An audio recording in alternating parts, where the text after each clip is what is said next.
धूप तो हमेशा की तरह चढ़ी हुई थी, पर आज गांव की हवा में कुछ और ही पक रहा था। हलवाई बलराम की दुकान से उठती खुशबू के पीछे एक ऐसी सच्चाई छिपी थी जिसे कोई देख नहीं पा रहा था, लेकिन महसूस सब कर रहे थे।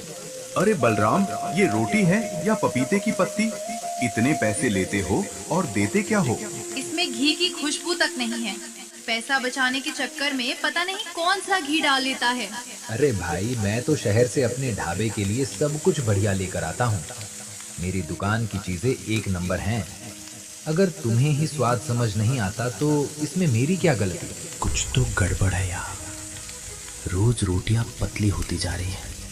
जितना पैसा बढ़ता है उतना ये रोटी घटती जा रही है। लोग शिकायत जरूर करते थे, पर फिर भी खरीदते थे, क्योंकि पूरे गांव में हलवाई सिर्फ एक ही था और लालच की आग में जलता बलराम बढ़िया से जानता था कि हर मजबूरी कमाई बन जाती है। शिकायत करेंगे, परंतु आएंगे तो यहीं, और मैं बस पैसा गिनूंगा। गुड्डू कहाँ चला गया? ये बर्तन उठा और अंदर रख दे। गांव में कभी कभी मौसम ही कहानी बदल देता है। उस शाम भी बादल ऐसे गरज रहे थे जैसे किसी अनदेखी चेतावनी का इंतजार हो, और बलराम की दुकान पर एक ऐसी मेहमान आने वाली थी जो सबकी तकदीर पलट देगी, खासकर बलराम की।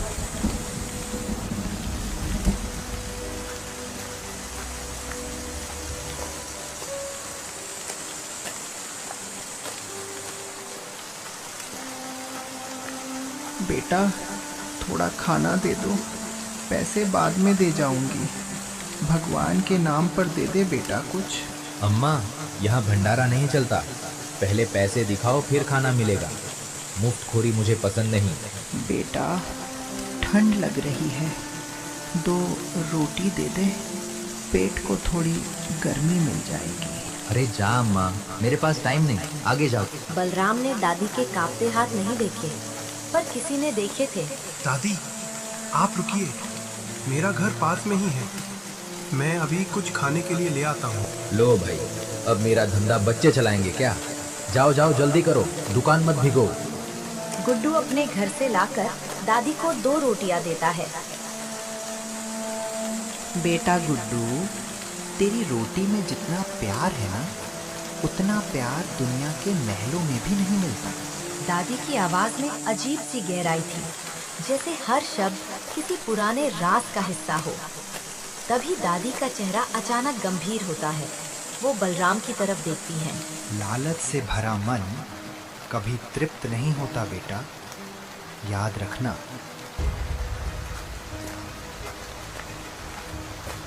अम्मा, ये कैसे? कहाँ गई अम्मा? अभी तो जहाँ थी। दादी, दादी आप कहाँ गई? अचानक हवा तेज चलने लगती है।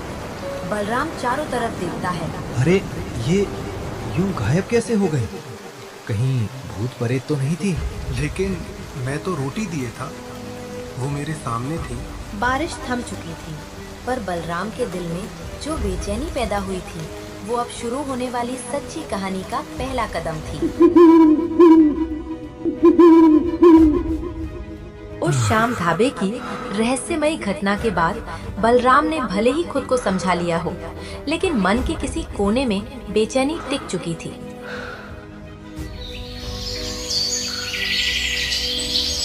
अगली सुबह जब वो अपनी दुकान पहुंचा, तो दरवाजे के पास उसे कुछ ऐसा दिखा जिसकी उम्मीद शायद किसी ने नहीं की थी। ये घड़ा किसने रख दिया यहाँ? काका, ये आपका है क्या? रात तो दुकान बंद थी, सुबह जब मैंने दुकान खोली तभी से ये यही पड़ा है। ये अचानक यहाँ कैसे आ गया? बलराम घड़े को उठाता है। घड़े पर लिखा एक ही वाक्य, जैसे कोई चेतावनी भी थी और कोई इशारा भी। जैसी नीयत वैसी रोटी। अरे, ये कैसा उल्टा सीधा संदेश है? नीयत से रोटी का क्या रिश्ता? काका, दादी भी कल शाम को कुछ ऐसा ही कहकर गई थी, याद है? अरे, दादी की बातों में क्या रखा है? चल चल, भीड़ आने वाली है, काम करते हैं। मैं ये आटा अंदर रख कर आता हूँ।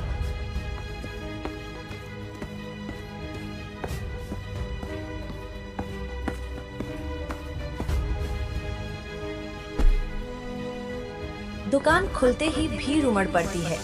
सभी लोग कल वाली दादी की घटना पर चर्चा करने लगते हैं। अरे बलराम, सुना है कल तुम्हारी दुकान पर कोई बुढ़िया आई थी और पलक झपकते ही गायब भी हो गई।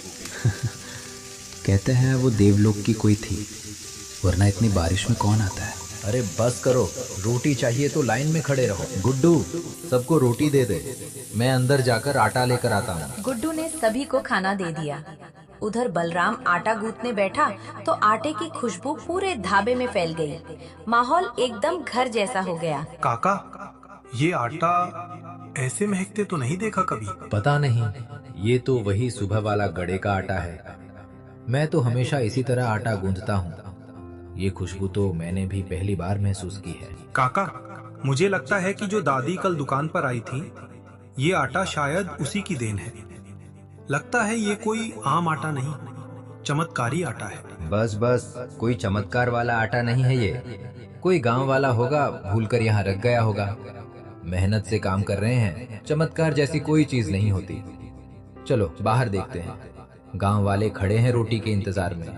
चलो देखते हैं क्या होता है। बलराम पहली रोटी जैसे ही तवे पर डालता है, रोटी खुद ब खुद फूल जाती है। काका, ये कैसे हुआ? आपने तो कुछ किया ही नहीं। ये तो सच में फूली है, और कितनी गोल भी। अरे वाह बलराम, आज तो मजा आ गया। रोटी में पुरानी खुशबू वापस आ गई। आज क्या खास डाला है? जरा हमारे घर भी भेज दो ये आटा। लगता कल जो दादी दुकान पर आई थी, ये उसी का दिया हुआ जादुई आटा है। नहीं रे, ये तो मेरी मेहनत का कमाल है, कोई जादुई आटा नहीं है। ऐसी रोटियां तो रोज बना दूं अगर दाम अच्छे हों। आज की रोटियां सच में अलग थी, लेकिन बलराम की नीयत अब भी वही थी। उसका लालच जरा भी नहीं बदला था। ये जादू असल में बलराम की जिंदगी में आने वाले तूफान की शुरुआत थी। शाम को दुकान बंद करने के बाद बलराम दुकान पर बैठा पैसों को गिन रहा था। चेहरे पर थकान थी, लेकिन लालच अब भी उतना ही जिंदा था। 100, 200, 300, 100, 500, 1000 और 2000। आज तो बहुत बढ़िया कमाई हो गई। ये ले, तू भी रख ले, ऐश कर। कल जल्दी आना होगा, कल बहुत सारा काम है। काका, आपको नहीं लगता ये घड़ा साधारण नहीं है? दादी भी अचानक आई थी और अब दुकान में ग्राहक भी ज्यादा आने लगे हैं। ये सब शायद उसी जादुई आटे का कमाल है। जो भी है, फायदा तो हो रहा है ना, बस यही काफी है। पर काका, पर कुछ नहीं, तुम काम पर ध्यान दो, बाकी सब मैं संभाल लूंगा। अब जाओ, कल जल्दी आना, कल बहुत सारा काम है। लेकिन लाभ और लालच के बीच की सीमा अक्सर बहुत पतली होती है, और जब वो टूटती है, कहानी एक खतरनाक मोड़ लेती है।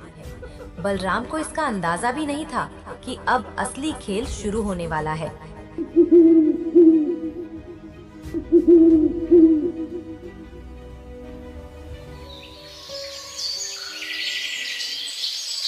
जादुई घड़े ने बलराम की दुकान में रौनक ला दी थी, पर इंसान की किस्मत तब बिगड़ती है जब हर खुशी उसे कम लगने लगती है। बलराम की रोटियां जितनी फूली, उसका लालच उससे भी जल्दी फूल गया। अरे आज तो मजा आ गया, ऐसी रोटी तो बरसों बाद खाई है। लगता है बलराम काका पर किसी देवी का हाथ है। हाँ, देवी ही समझ लो। और उनके दर्शन के लिए दाम थोड़े बढ़ेंगे। काका, मतलब आज रोटियां महंगी होंगी? गुड्डू, जब चीज बढ़िया है तो दाम भी बढ़िया होंगे।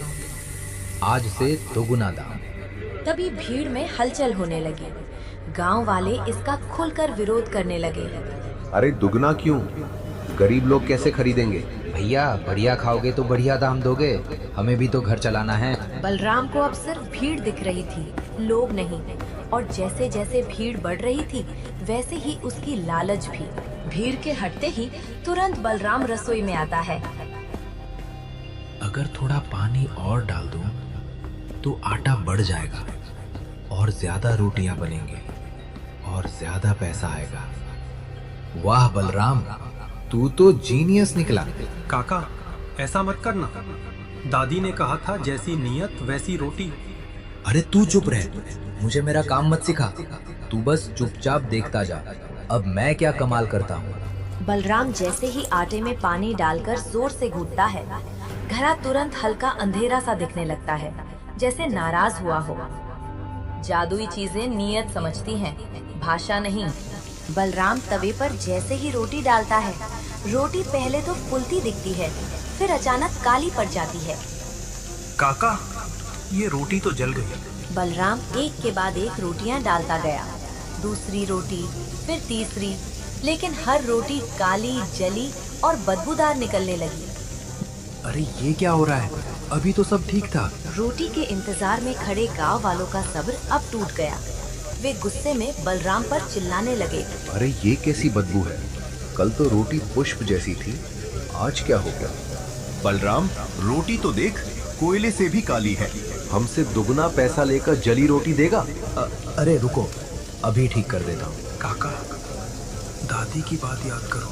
तभी बलराम को घड़े पर लिखा संदेश याद आया, जैसी नियत वैसी रोटी। कभी कभी सच्चाई इतनी साफ होती है कि उसे देखने के लिए बस अपने ही आंखें चाहिए। तो मतलब ये सब मेरी वजह से? काका, आप जैसे सोचोगे घड़ा वैसी रोटी देगा। आपने पानी लालच में डाला था। देखा गांव वालों, ये लालची बलराम हम सबको बेवकूफ बना रहा है। हमें तो रोटी दो, नहीं तो हमारे पैसे वापस करो। रुको रुको सब लोग, मैं कुछ करता हूँ। मैं आपको रोटी देता हूँ, बस थोड़ा इंतजार कीजिए कृपया। बलराम समझ चुका था, लेकिन कहानी अभी खत्म नहीं हुई थी। वो गहरी सांस लेता है। भीड़ अब भी नाराज खड़ी थी। बलराम बिना एक बूंद पानी बढ़ाए धैर्य से आटा दोबारा गूंथने लगा। बलराम फिर से पहली रोटी डालता है। रोटी धीरे धीरे फूलकर पूरी गोल, सुनहरी, मुलायम निकलती है। काका, ये तो पहले जैसी है। तो सच में मेरी नियत ही खराब थी। ठीक है, चलो गुड्डू, सबको जल्दी से रोटी दे। आप सब कृपया बैठिए। गुड्डू ने सभी को खाना दे दिया। वाह बलराम, मजा आ गया। रोटियां सच में बहुत बढ़िया हैं। तो क्या अब रोटियां ऐसे ही ठीक बनेंगी या नहीं? अगर मन साफ रहेगा तो रोटी भी साफ निकलेगी। हाँ बिल्कुल, आगे भी आपको ऐसी ही रोटियां मिलेंगी। काका ने सीख लिया है, बस थोड़ा भरोसा रखिए। घड़ा अब सिर्फ रोटी नहीं दे रहा था, वो बलराम का इम्तिहान ले रहा था, बार बार, हर रोटी के साथ। लेकिन असली आग तो अब आने वाली थी, क्योंकि ये परीक्षा सिर्फ बलराम की नहीं थी, बल्कि पूरे गांव की होने वाली थी।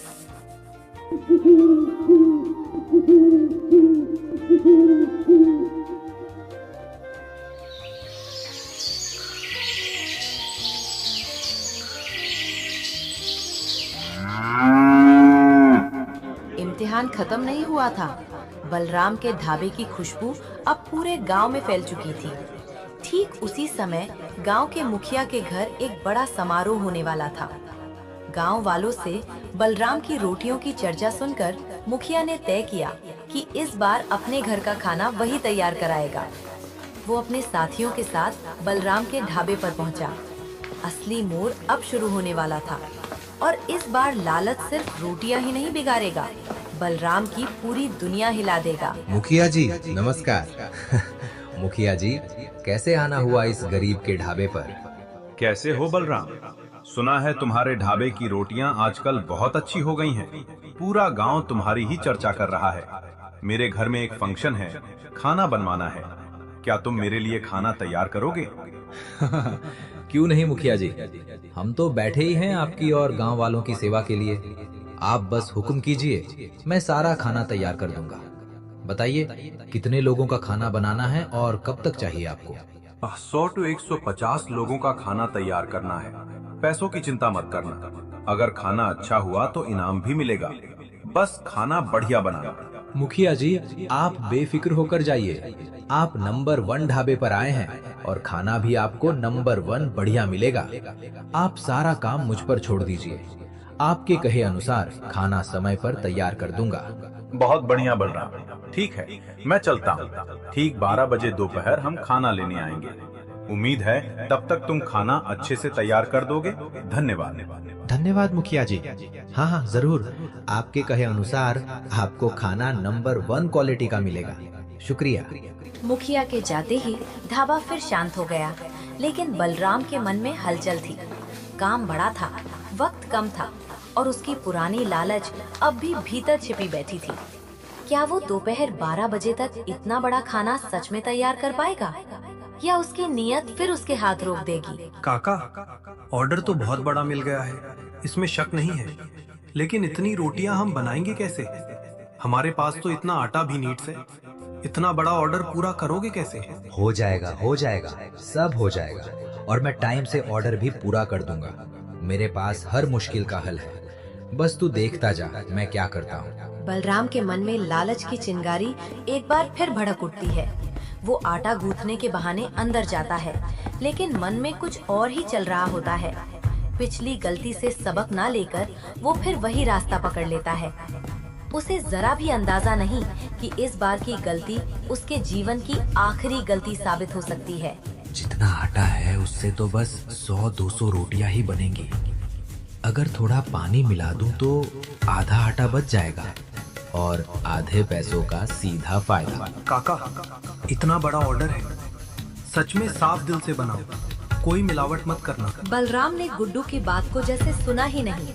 वो चुपचाप घड़े में पानी उंडेल कर आटा गूंथने लगता है, लेकिन जैसे ही उसके हाथ आटे में पड़ते हैं, पुराने घड़े का रंग फिर से बदलना शुरू हो जाता है, मानो किसी अनदेखी चेतावनी को दोहरा रहा हो। काका, ये ठीक नहीं लग रहा। लेकिन बलराम घड़े की बदलती हालत को अनदेखा कर देता है।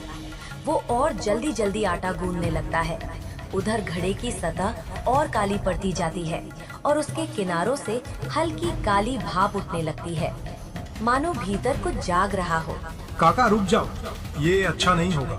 और फिर वही हुआ जिससे गुड्डू सबसे ज्यादा डरता था। बूम! एक जोरदार धमाका गूंजता है। घड़ा बीचों बीच से 2 हिस्सों में फट जाता है। आटा तूफान की तरह पूरे रसोई में उड़ने लगता है। धमाके की आवाज इतनी भयंकर होती है कि बाहर बैठे गांव वाले घबराकर दौड़ पड़ते हैं। मुखिया भी घबराए हुए अंदर आता है और सामने का नजारा देखकर वही ठहर जाता है। ये क्या किया बलराम? रोटियां तो बनी ही नहीं और ऊपर से दुकान की ये हालत। तुम्हें पता भी है क्या कर दिया तुमने? मुखिया जी, इस लालची हलवाई ने आपका पूरा फंक्शन बर्बाद कर दिया है। बलराम, तुमने मेरा पूरा फंक्शन बर्बाद कर दिया। अब बताओ, इतने लोगों का खाना मैं कहां से तैयार करवाऊं? मैंने तुम पर भरोसा किया था और तुमने उसी भरोसे को मिट्टी में मिला दिया। सुन लो, मैं इसे ऐसे ही नहीं छोड़ूंगा, इसका हिसाब देना पड़ेगा। मैंने सब बिगाड़ दिया मुखिया जी। सच कहूं तो लालच ने मुझे बिल्कुल अंधा कर दिया था। कृपया मुझे माफ कर दीजिए, बस एक मौका और दे दीजिए, मैं सब ठीक कर दूंगा। इसे मेरी आखिरी गलती समझकर माफ कर दीजिए। मैं आप सबके सामने सिर झुकाकर माफी मांगता हूँ। और इस तरह बलराम का लालच, उसकी सारी मेहनत, उसकी दुकान सब पर भारी पड़ गया।